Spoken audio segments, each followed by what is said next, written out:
Pessoal, como parte hoje no estágio da minha faculdade de teologia, hoje nós vamos começar a estudar Cristologia, vão ser 4 aulas. Tá? Então, eu vou abordar a origem da encarnação, a origem da encarnação do Verbo. Vou abordar as duas naturezas de Cristo na próxima aula, totalmente homem, totalmente Deus, e a união das mesmas. Vou abordar os ofícios de Cristo, rei, profeta e sacerdote, como isso se aplica à nossa vida. Nós também hoje somos reis, profetas e sacerdotes de alguma forma. E ele conquistou isso para a gente. E a 4ª aula eu vou falar sobre coisas mais práticas de aplicação. Vou fazer um gancho com a soteriologia, que é a doutrina da salvação. Entendeu? Estava só esperando o Jarbas chegar. Sem Jarbas não dá. Vamos começar até a aula. Né? Me empolguei, você mais cedo. Então, vamos fazer uma oração, gente, para começar, né? Senhor Deus, muito obrigado, Senhor. Estarmos aqui hoje, tu sabes o quanto que eu passei para estar aqui, Senhor, dando essa aula hoje.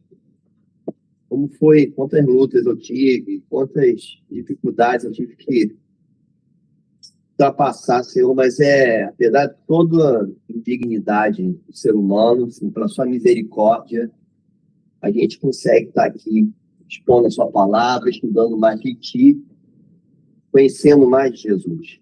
Muito obrigado, Senhor, abençoa a nossa aula, me enche aqui com o seu Espírito Santo, os irmãos também, quando venha sair daqui, seja do seu Santo Espírito, Senhor. Amém. Meus irmãos, vamos lá. A gente estudou até aqui, fazendo uma breve retrospectiva, quem é Deus, né, seus atributos são. Estudamos quem é o homem, sua constituição como imagem e semelhança de Deus. Estudamos as leis de Deus, a obra de Deus. Estudamos a quebra da lei de Deus, o pecado, e que trouxe um problemão para a humanidade, né? Porque o pecado gerou uma separação, uma quebra pactual entre Deus e o homem. Deus é o pacto com o homem. Vocês podem comer de qualquer árvore do jardim, menos a árvore do conhecimento do bem e do mal. O homem foi lá e quebrou. Quando você tem quebra de um pacto no seu dia a dia, no seu trabalho, tem um contrato, você quebrou o contrato, o que acontece? Você tem uma pena. Não é? Você quebrou um pacto com Deus, o pacto das obras, você tem uma pena. É previsto, né? Previsto. A pena, e qual é a pena para o homem? É a morte. E nós vivemos hoje, olha para o seu lado, no mundo de morte. Então, olha para o seu lado, guerra em Gaza. Olha acompanhar as publicações do Antônio, nosso pastor que está lá em Israel. Você vai ver aqui no Brasil, vai na favela, é fome, é miséria, é doença, é enchente, é guerra. Então, a gente vive num mundo de morte, né? Um mundo de morte. Um mundo dominado pelo pecado. Se olhar para a nossa própria vida, sim, veja bem, antes de você ser regenerado, convertido, você, na verdade, estava vivendo um mundo de morte sem saber, sem ter noção disso. Você olhava para isso, parecia tipo muito comum, muito normal. Então, a solução para isso existe? Deus criou, na sua misericórdia, uma solução para isso. Morte se paga com morte. Sangue derramado se paga com sangue derramado. Então, no Velho Testamento, você vê aqueles sacrifícios todos, né? O sacerdote fazia sempre para causar o que nós chamamos de expiação. É pegar todo o pecado, colocar sobre um animalzinho e tinha até o bode expiatório, jogava lá um animalzinho no deserto para tirar o pecado da nação de Israel. Ou nós chamamos de redenção. O que é redenção? Vocês sabem? O termo redenção para o judeu, do hebraico, o que significa? Quem sabe o que é redenção? A gente fala, o nosso redentor, ele conquistou a nossa redenção. Redenção vem de uma palavra do grego, que é como é o preço que se paga para libertar um escravo. Vem disso, do comércio de escravos. E uma pessoa pagava um preço. E aquele escravo era liberto. Então, aquele animalzinho fazia redenção. Ele pagava um preço, que era para o povo pagar. Ele pagava para a libertação provisória do povo. Isso tinha que ser repetido. Né? Fazer a propiciação, o propiciatório, o derramamento de sangue para que a pessoa se tornasse propícia para Deus. Porque Deus não consegue, não pode conviver com o pecado. Ele precisa, por amor a si mesmo, punir o pecado. E como isso poderia acontecer? Eu precisaria de um homem que pagasse a pena. Na verdade, se não houvesse a misericórdia de Deus, digamos, né? Coisa que é impossível de ocorrer, todos nós pagaríamos a pena, nós aqui cristãos. Todo ser humano, sem a graça, vai pagar a pena. Vai pagar a pena. Então, o que aconteceu? Na plenitude dos tempos, está na Bíblia, Deus envia seu filho. Uma pessoa sem igual. O seu filho para resolver esse problema do pecado. Ele precisava fazer isso? Não precisava. Ele é satisfeito nele mesmo, internamente. Deus não precisa de você. Deus não precisa de mim. Deus não precisa de nada a não ser Ele mesmo. Mas por amor a você, por amor à humanidade, Ele envia seu filho. Muito bem, vai lá. Pode ir. Ele envia o seu filho. Então, mas aí como isso? Preste atenção. Se Jesus fosse apenas homem, ele conseguiria pagar pelo pecado de toda a humanidade que creia nele, né? Não sou universalista não, tá, gente? Mas ele conseguiria pagar o pecado de ser nosso fiador, o fiador dos eleitos, o fiador daqueles que Deus escolheu. Ou, se você é arminiano, fiador daquele que escolheu a Jesus. Não vou entrar nesse inteirinho agora, mas ainda vamos ter uma aula disso. Eu gosto de discutir isso daí. Não, o homem não conseguiria pagar o pecado de muitos. Ele conseguiria pagar o dele. Então, tinha que ser Deus. Agora, digamos que Jesus fosse uma visão, uma teofania, não fosse homem. Ele não poderia ser o nosso representante. Ele não poderia ser o nosso representante como redentor. Porque se o pecado veio pelo homem, o pecado tem que sair pelo homem. Então, apenas a natureza divina dele não seria o suficiente, entendeu? Não haveria. Então, Jesus vem com duas naturezas. É uma pessoa com duas naturezas. Totalmente humano, totalmente divino. Segundo o concílio de Calcedônia, que resolveu essas heresias que fizeram lá no início da igreja. Essas duas naturezas não se misturam e não se separam. Ou seja, ele é tão homem quanto eu, quanto você. Tão homem quanto é membro da Trindade. Ele é Deus, como Deus Pai e Deus Espírito Santo. Ele não virou um Deus diferente. E ele não é um homem diferente de mim e de você. Ele estava sujeito à tentação, sujeito à dor, à morte, à doença, por que não? A sede, a fome, o cansaço, tudo está na Bíblia. Então, vamos estudar isso com mais detalhe. Qual é a diferença de Jesus para mim e para você? Como homem. exatamente, ele não pecou, ele não tinha pecado. Aí que é o grande mistério, gente. Como é que você pode criar um homem? Aí que é o grande, aí que mora o negócio. O mistério está aí, gente. Como é que você cria um homem igual a mim, a você, que está sob o efeito do pecado original, sem pecado? Esse que é o ponto. Essa que é a questão que nós vamos estudar hoje aqui. Né? Tá entendendo? Todo mundo entendendo aqui? Se tiver dúvida, pode falar. Leia aí. Natan, gosto muito de como você lê a Bíblia, Natan. Natan vai ler Gálatas 4, do 4 ao 6. Eu gosto também muito de chamar o Jarbas para ler a Bíblia. Jarbas vai ler Isaías 7, 4. Isaías 7, 4. Primeiro Jarbas lê, depois Natan. Isaías 7, 4. Lá. 4. Vamos lá. Diga-lhe o seguinte: tenha cuidado e fique calmo. Não tenha medo, nem fique desanimado por causa dos poucos silêncios fumegantes, por causa do furor da ira, do desenho da cena. 7, 14. 14. Ah, desculpa, 14. Errei. Tá. Vai. Portanto, o Senhor mesmo lhe dará um sinal. Diz que a virgem conceberá e dará a luz a um filho. E chamará Ela. Daías, 400 a 500 anos. 500 anos antes de Jesus.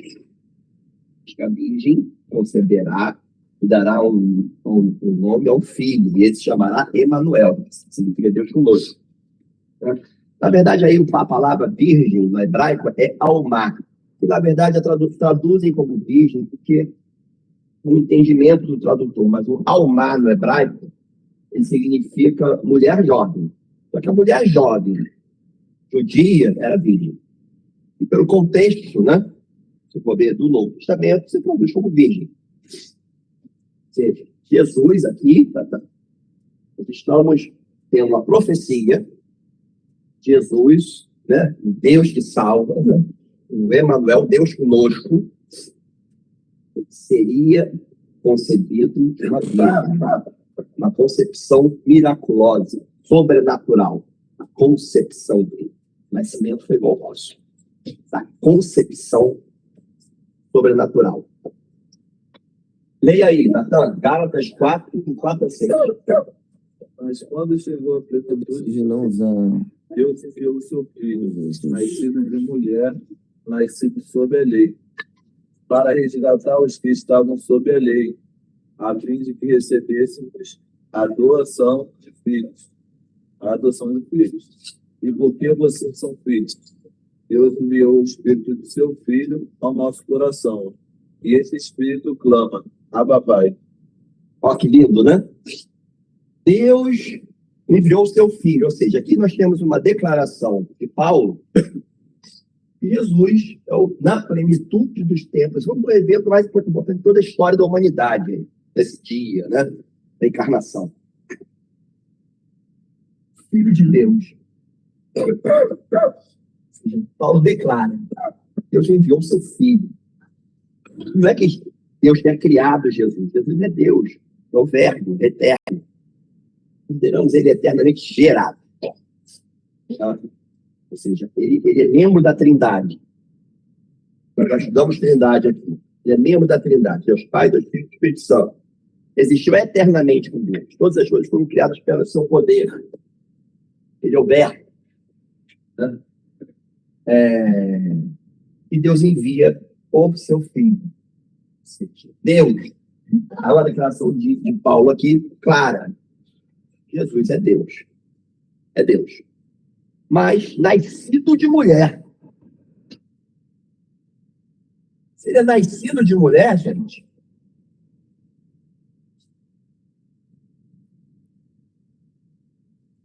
ele é homem. Ele é homem. Ele é nascido de mulher sob a lei. E sabe o que é importante? Nascido de mulher sob a mesma lei que nós temos que cumprir. Ou seja, ele necessitava vir como homem ele necessitava não só vir como homem, mas estar submetido à lei. Para quê? Por que ele tinha que estar submetido à lei? Quem me responde?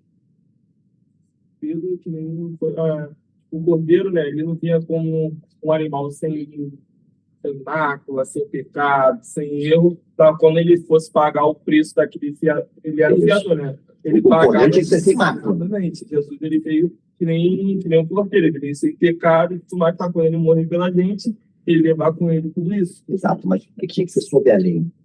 Outra resposta. Ele era o filho da lei, né? Vem cumprir a lei. Isso. O filho da lei é Cristo. Isso. Filho Cristo foi o que? Ele tinha que vir sob a lei, ele tinha que obedecer à lei da forma que nós não obedecemos. Olha que lindo isso. Então, Jesus obedeceu à lei plenamente. Teologia sistemática, reformado. Isso aqui, ó, a luta para mim foi grande a semana, vou dar aula aqui. Hã? Não, obrigado. Tomar água, eu quero ver. Vai piorar. Presta atenção. Ele cumpriu, segundo a teologia reformada, a lei de duas formas. Uma obediência ativa, onde efetivamente cumpriu a lei. Tá? Amor ao próximo como a si mesmo, amor a Deus acima de todas as coisas. Não mentiu, não matou. Cumpriu os 10 mandamentos, ativamente. E a obediência passiva. Ele aceitou ser entregue por sacrifício por nós. A obediência passiva dele. Então, ele necessitava... O Antônio uma vez recentemente pregou esse versículo aqui. A verdade teológica desse versículo de Gálatas, nascido de mulher sob a lei, é um negócio para dar uma pregação de 2 horas, tá? Só isso aí. É muita profundidade teológica num versículo. A Bíblia é um livro que ele é apaixonante, fantástico, né? Todo versículo, gente, olha quanta verdade isso traz para a nossa vida. Ele fala que a lei serviu diário para nos convencer a Deus. Isso é muito lindo ainda. Ele veio, nascido de mulher, filho de Deus, para que encarnou, nascido de mulher, para obedecer à lei, para que isso servisse diário para nos conduzir à salvação, para nos adotar como filhos. Então, para quem aceita Jesus, para quem toma Jesus, se arrepende dos seus pecados e toma Jesus como seu Salvador e muda, né? É regenerado. A partir de agora, gente, Jesus cumpriu a lei por você.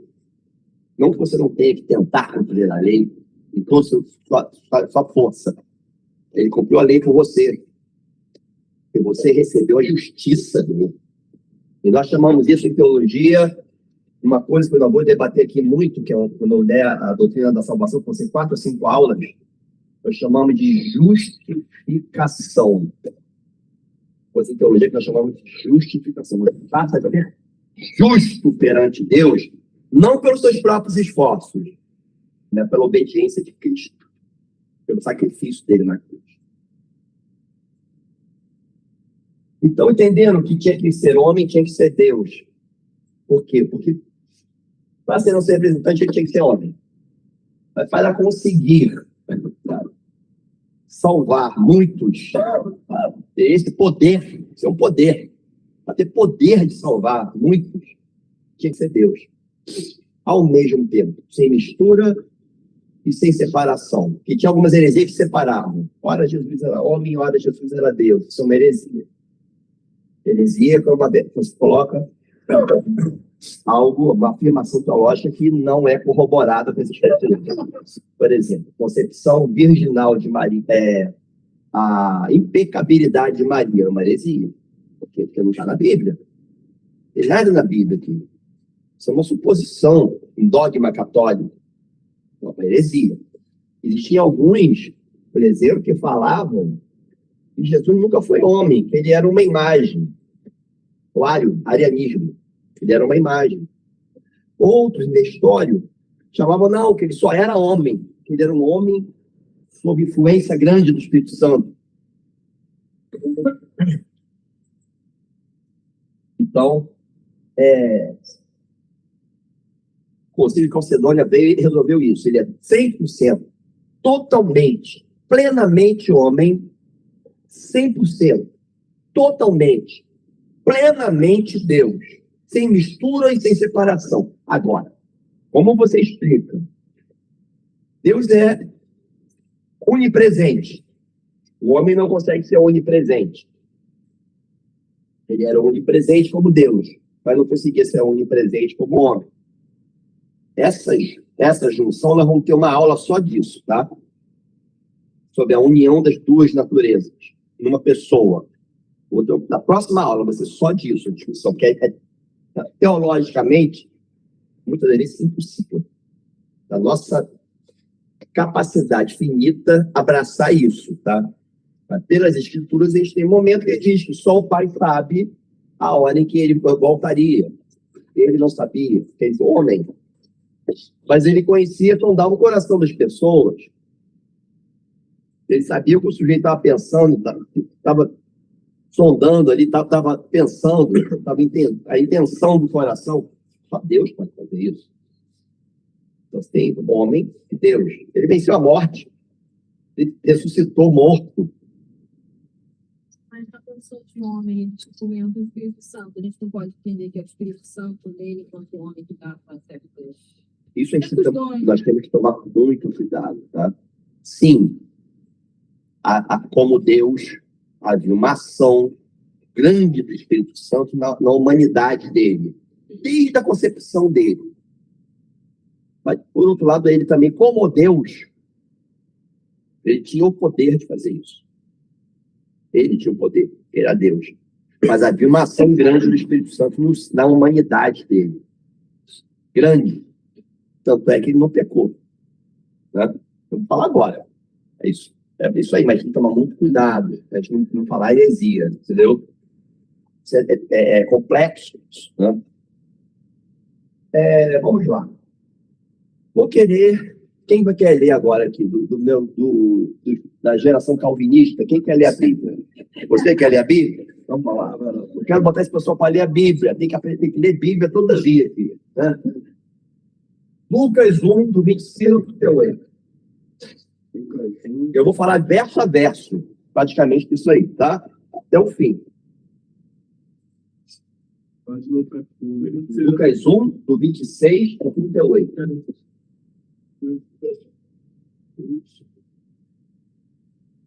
Quem não está acostumado a ler a Bíblia é normal, gente. Isso é um treino. É um treino, né? Agora, é um livro maravilhoso. Que reordena a sua mente, né? Podemos ler? Lucas 1, do 26 ao 38. E no sexto mês, o anjo Gabriel foi enviado por Deus a uma cidade da Galiléia, chamada Nazaré, para uma virgem despojada com um homem cujo nome era José, da casa de Davi. E o nome da virgem era Maria. E o anjo se aproximou dela e disse: Salve-te, que tu és muito favorecida, o Senhor está contigo. Bendita és tu entre as mulheres. E vendo, ficou perturbado com o que lhe disse, pôs-se a pensar o que tipo de saudação seria essa. E o anjo lhe disse: Não temas, Maria, porque o anjo achaste graça diante de Deus. E isto que teu ventre conceberá um filho, e lhe darás o nome de Jesus. E ele será grande, e será chamado Filho do Altíssimo. E o Senhor Deus lhe dará o trono de Davi, seu pai. E ele reinará sobre a casa de Jacó para sempre, e o seu reino não terá fim. Então disse Maria ao anjo: Como será isto? E visto que eu não conheço nome algum, e respondendo o anjo, disse: O Espírito Santo virá sobre ti. Aí, mano. E o poder do Altíssimo fará sombra sobre ti. Por isso também o santo nascido de ti será chamado Filho de Deus. E isto que tua prima Elizabeth também concebeu um filho em sua velhice. E em sexto mês para ela, ele será chamado estéril. Porque para Deus nada será impossível. E disse Maria: Eis que a serva do Senhor, faça-se a mim segundo a tua palavra. E o anjo se ausentou. Bem, Então, gente, isso aqui é a passagem da Bíblia, um exemplo de uma passagem da Bíblia. Dos 3 evangelhos, os 4 evangelhos, desculpa, 2 deles descrevem muito bem, descrevem o nascimento de Jesus. Mateus e Lucas. Descrevem Lucas com detalhes. Né? Marcos não passa batido e João se preocupa mais com a pré-existência dele. Tá? Como Lucas é que descreve com detalhes, nós vamos agora, eu achei melhor usar Lucas. Tá? Versículo 31 fala o seguinte: eis que conceberás, dará à luz um filho, a quem chamarás pelo nome de Jesus. Aqui é um significado muito grande para a gente. Por quê? Porque nós entendemos o nosso Redentor é uma pessoa. E ele nasceu, até aqui, né, não falou da ação do Espírito Santo. Você vai dar à luz um filho. Poderia ser depois do casamento. O José já estava noiva de José. Pela cultura judaica, não havia intercurso sexual antes do casamento. Após o casamento, poderia dar à luz um filho, poderia ser um profeta. Né? Mas isso tem uma grande profundidade para a gente. Por quê? Porque é uma pessoa. E Jesus, ele nasceu de uma forma absolutamente igual à nossa. Ele foi concebido de forma sobrenatural. Mas Maria teve dor do parto, Maria teve que esperar 9 meses, tá? Talvez tenha tido enjoo. Ele nasceu, né? Naquela região é frio, deve ter nascido com o queixinho batendo. Ele não tinha lugar onde nascer, ele nasceu numa manjedoura, uma estrebaria, né? Filho de Deus, Redentor, nasceu na estrebaria. Teve que mamar. Era o menino mamando no seio de Maria, que o Antônio fala. Era Jesus mamando no seio de Maria. Ele precisava se alimentar. Igualzinho a gente. Todo mundo aqui mamou. Todo mundo aqui nasceu. Talvez tenha tido frio.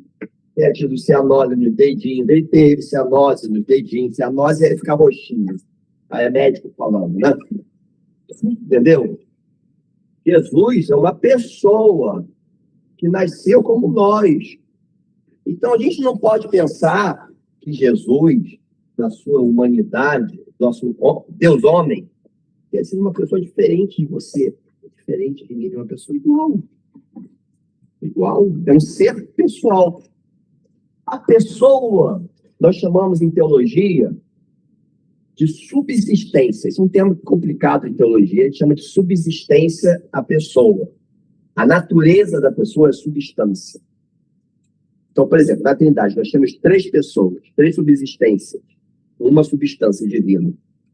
Jesus, ele é uma pessoa, com 2 subsistências, 2 naturezas.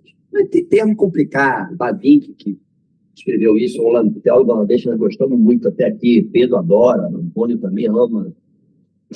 Foi ele que escreveu dessa forma, se não me engano. Então, Jesus era uma pessoa. Jesus é uma pessoa. E é homem. Como eu e você. É Deus também. Não como eu e você. Deus, segunda pessoa da Trindade, aceita encarnar. Nós chamamos na teologia de pacto da redenção. Lá na eternidade, o Pai decidiu salvar pecadores. Já sabia que o pecado ia vir. Natan, Manuel, pecadores. Mas ele te amou. Ele me amou.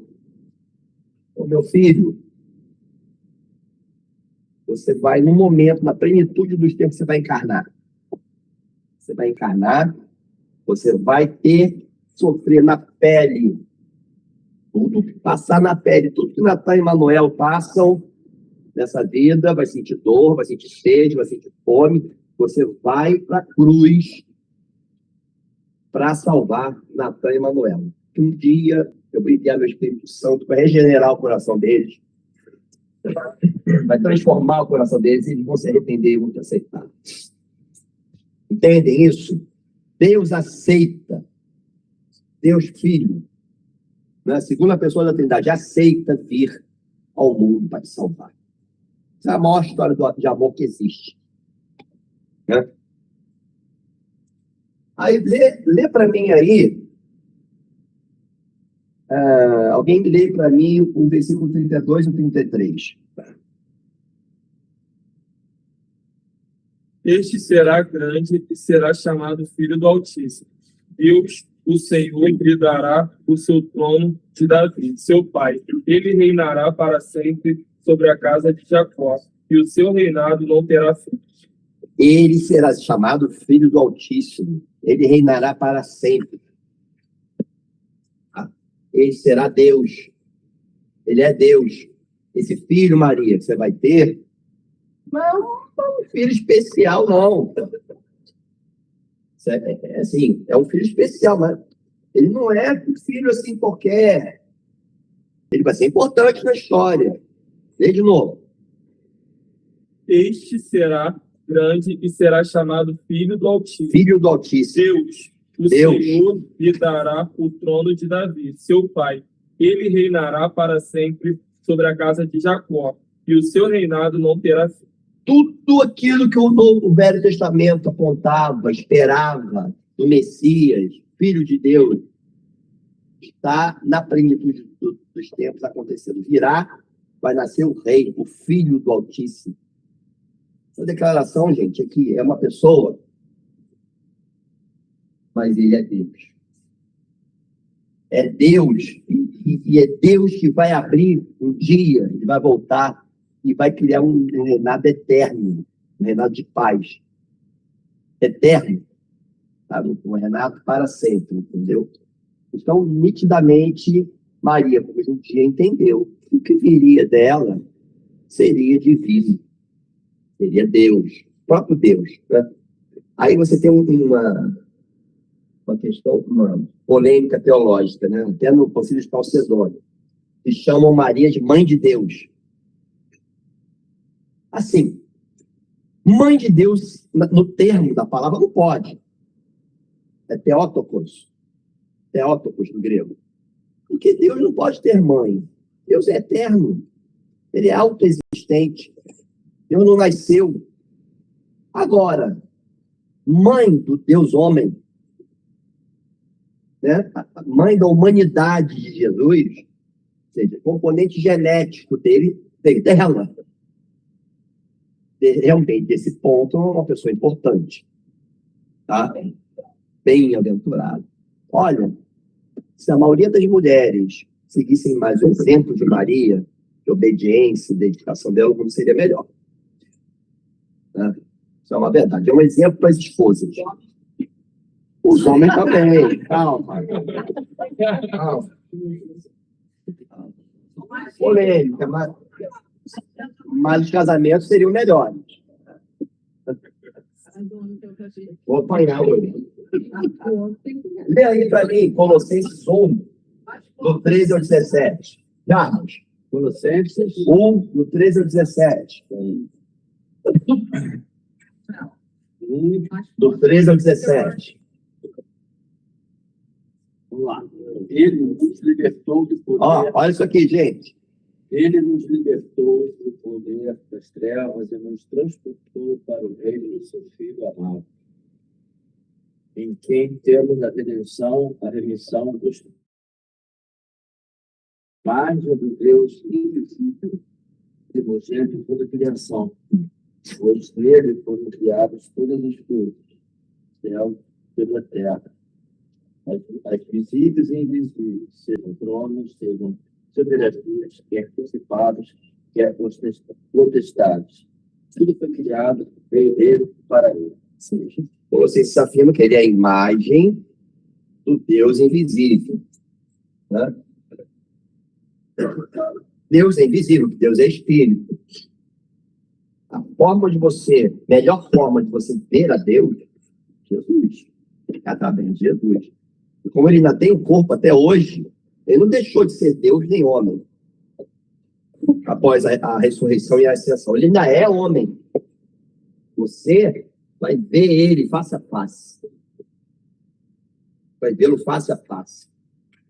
Agora, uma coisa que você gosta muito, Jarbas, uma interdiscursividade aqui, quando eu falo de interdiscursividade, é quando um autor ele usa um discurso do Antigo Testamento, passagens da Bíblia que ele conhecia, para escrever.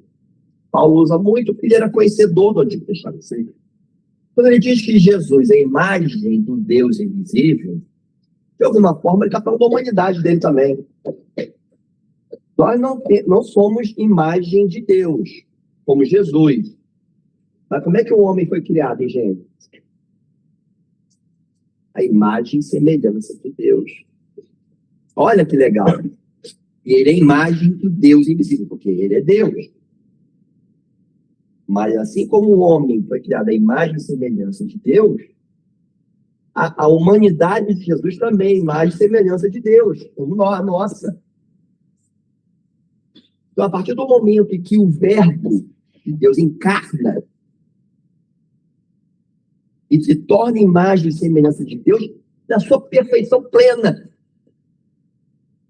que nós não conseguimos atingir. Então, por isso, Paulo coloca ele na imagem do Deus invisível, o primogênito de toda a criação. Entenderam isso aí? Interessante, né? Essa associação, né? Diga.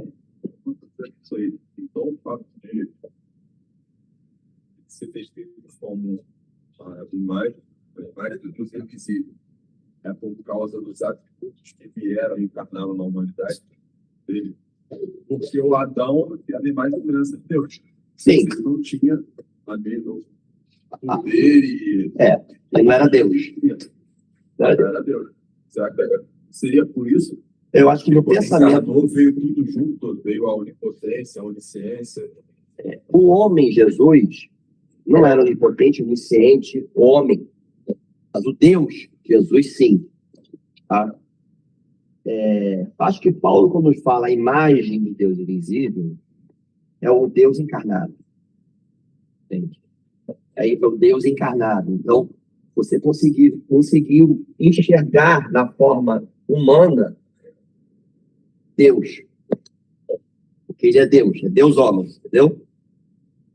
Nós, como imagem e semelhança de Deus, não podemos ter os mesmos atributos de Deus. Eu não posso ser onipresente, eu não posso ser onisciente, eu não sou onipotente. Jesus era. Então, quando eu digo o seguinte, que ele é a imagem do Deus visível, como homem, ele é a perfeição. É a perfeição de Deus. É a perfeição. É o homem perfeito. Que nós não conseguimos ser hoje. Nunca vamos ter atributos divinos. Nem quando ele voltar. Mas, de alguma forma, nos aproximaremos mais dele. Acredito eu. Nós temos atributos comunicáveis, né? Amor, nós conseguimos amar, né? Nós temos inteligência, como Deus. Mas os atributos incomunicáveis nós não teremos a princípio nenhum. Eu acredito que não. Mas Jesus tinha. Jesus tem. Você entendeu? É difícil isso aí, tá? Essa imagem de Deus invisível seria porque Jesus ele vai revelar de fato o Pai, né? Sim. O Pai, com as atitudes dele. Porque até então havia uma imagem de Deus geral, De um Deus deturpada, da espírito, né? Ou espiritual apenas, muito longe, né? E ele traz isso que é Deus conosco. Ele vai trazer características que até então. O que Jesus fala com o discípulo? Você não viu o Pai? Você olha para mim e você vê o Pai. Uhum. Eu sou o Pai. Eu e o Pai temos temos a mesma natureza. Então Jesus nos aproxima do Pai. Ele é a imagem do Deus primogênito de toda a criação, ele que nos salvou. Ele nos aproxima do Pai. Mas era humilde, manso de coração. Fala já. Já bastante. Só vê assim, assim na cabeça. Foi interessante. Eu lembrei agora do trecho, Deus, carta do diabo ao seu aprendiz. Quando o Maldonado ele fala assim para Vermelhinha, o inimigo, Deus, Alma Santo, vermezinhos, quero que eles sejam perfeitos, mas que eles tenham liberdade. Interessante isso, né? Não entendi, tá? Maldonado, quando está falando com o doutor, ele fala assim, o inimigo, Deus, ama tanto esses vermezinhos. Nossa. Não é interessante isso. Ele quer que a gente tenha liberdade para fazer tudo. É interessante, entendeu? Tipo assim, ele quer o seu bem, mas você tem liberdade para escolher o bem e liberdade. Pois é. Interessante isso, entendeu? É o que acontece. Sabe o que dá prazer a Deus? É você, no seu livre-arbítrio, escolher a Ele. É porque ele não quer que a gente seja marionete na mão dele. Ele não criou robô hoje. Entendeu? Você tem o livre-arbítrio para escolher. Ele não criou robô. É isso aí, não é um robô. Mas Ele, de alguma forma, transforma o seu coração para ter a capacidade de escolher a Ele. Você está certo, alguma explicação? Livre-agência, é isso? É você ter essa capacidade de escolha. E livre-arbítrio é escolher sempre o certo. Coisa que nós Sabe o que o Augusto Nicodemos fala? Nosso livro Livre-Arbítrios é um livre-arbítrio para escolher e cair de cabeça para o inferno. Porque o homem só tem livre-arbítrio, a escolha dele é sempre o errado. O Augusto Nicodemos fala, entendeu? Não deixa de estar errado, né? No nosso caso agora, nós, convertidos, regenerados, nós buscamos ao Senhor. A nossa alegria e felicidade é Ele. Nós queremos Ele. Nós estamos no domingo de manhã, a gente já está dormindo em casa, cama quentinha. Estudando a Ele. Não é? Então, nós temos o livre-arbítrio hoje de escolher a Ele, cultuar Ele, de amar, de viver para Ele, né? Entender o que Ele fez por nós, né? Vou entrar agora numa parte muito importante, tá? Se eu tiver que correr aqui, eu vou deixar para a próxima aula, tá? Lê alguém aí, versículo 34. Essa passagem. Lucas 1, 34. Então disse Maria ao anjo: como será isto, visto que eu não conheço homem algum? Deu 35. E respondendo o anjo, disse: o Espírito Santo virá sobre ti, e o poder do Altíssimo fará a sombra sobre ti. E por isso também o Santo nascido de ti será chamado Filho de Deus. Atenção, gente. Esse é um versículo chave. Maria, mas olha só, eu sou noiva, virgem. Como é que isso vai acontecer? Assim, não conheço homem nenhum, tive relações, né? E aí o Espírito Santo diz, o anjo descerá sobre ti o Espírito Santo e poder do Altíssimo te envolverá. Tem uma importância para a gente, que é o seguinte, vai explicar basicamente a impecabilidade de Jesus. Como ele foi concebido sem pecado. Aí tem muitas teorias, entendeu?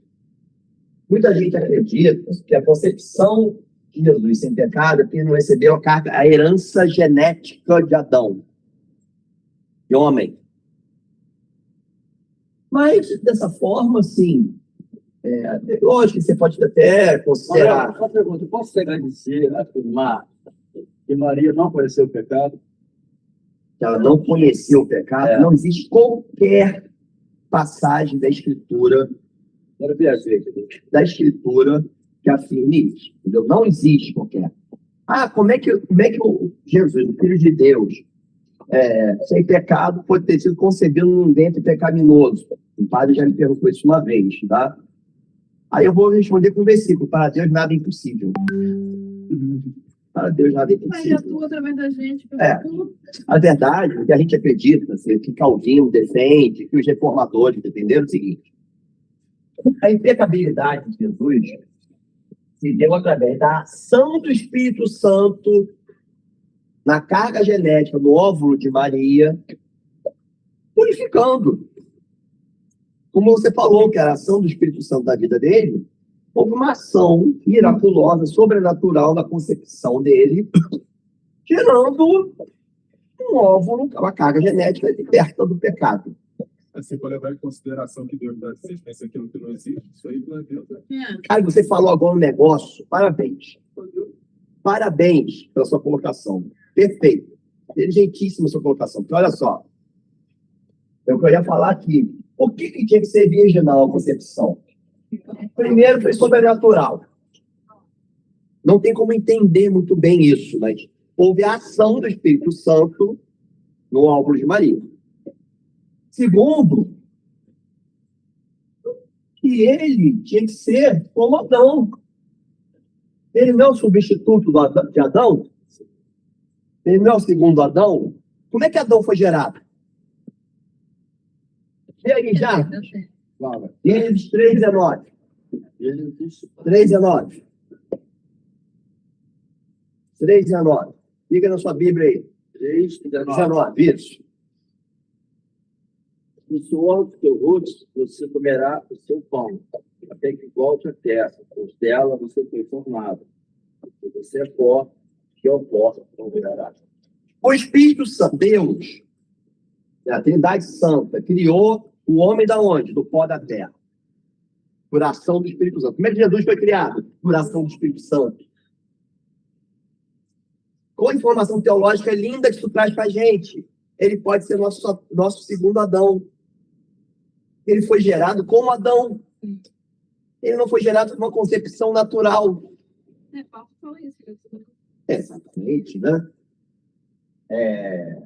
Em Romanos 5, você vai ler Romanos 5, que é isso aí. Ele pode ser o nosso representante federativo. Ele pode ser o segundo Adão, porque ele não foi gerado por relação sexual, assim como Adão não foi gerado por relação sexual. Olha que interessante, né? Então, ele pode ser o nosso representante. O nosso Redentor não poderia vir de linhagem humana, porque aí ele não teria semelhança com Adão. Ele teria que vir de uma geração, a geração dele, a concepção dele tinha que ser miraculosa, assim como foi a de Adão. Agora, então, aí, assim, você tem aqui um contraste no versículo 36, que Isabel também teve uma concepção mais miraculosa, mas foi através de relação sexual.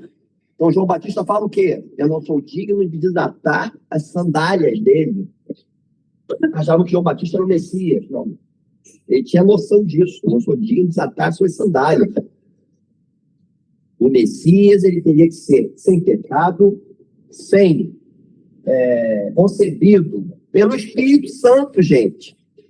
Olha que interessante, né? Adão pecou, caiu, né? Desobedeceu. Nós hoje temos um representante federativo que obedeceu por nós. Então, a partir do momento que você se arrepende dos seus pecados e aceita Jesus como seu Salvador, a vida muda completamente. A sua existência.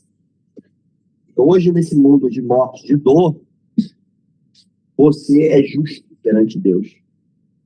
Então, a promessa para a sua vida, pelo nascimento virginal de Jesus, que o tornou possível a sua representação como segundo Adão. Então, é possível que você seja salvo por ele. Ele é homem como você. Ele é homem como Adão. Mas ele é Deus. Então, ele tem o poder de salvar todos que aceitarem, né? Que Deus amou o mundo de tal maneira que deu o seu único filho, para que todo aquele que nele crê não pereça, mas tenha vida eterna. Gente, isso é lindo demais. Então, hoje a gente estudou aqui a encarnação do nosso Redentor. Semana que vem nós vamos estudar as duas naturezas dele. A natureza humana e a natureza divina, como elas se unem. Que é a chamada união hipostática na teologia das naturezas. E vamos entender a importância disso, tá bom, gente? Natan, faz uma oração para a gente terminar. Senhor, Pai, queria te agradecer mais que essa aula maravilhosa, essa aula de Deus, Pai. Que a sua graça e sua misericórdia seja conosco em dia após dia. Que o Senhor venha abençoar a vida de cada um, vai ter o voltado, Pai. Jesus, que o Senhor venha nos guardar em meio às tribulações. Nós não venhamos, meu Deus, cair em tentação, Pai, que não tenha acabado nos condenando, e sabemos que a tua palavra é fiel e verdadeira, Pai. Que já não há mais uma condenação para aqueles que estão em Cristo Jesus. Então, que venhamos colocar a nossa vida, meu Deus, sobre as tuas mãos. O Senhor é bom e o Senhor é de nós. Nos faz no prático, meu Deus, Pai, que venhamos entregar em ti, meu Deus, que a gente possa, Pai, olhar para isso, que a gente possa saber, Pai, que toda a glória por verdade da sua presença, e os teus pais, obrigado por essa oportunidade, é guardar aqueles que não puderam. Amém. Amém. Amém. Vamos pro cafezinho antes do culto, né, gente?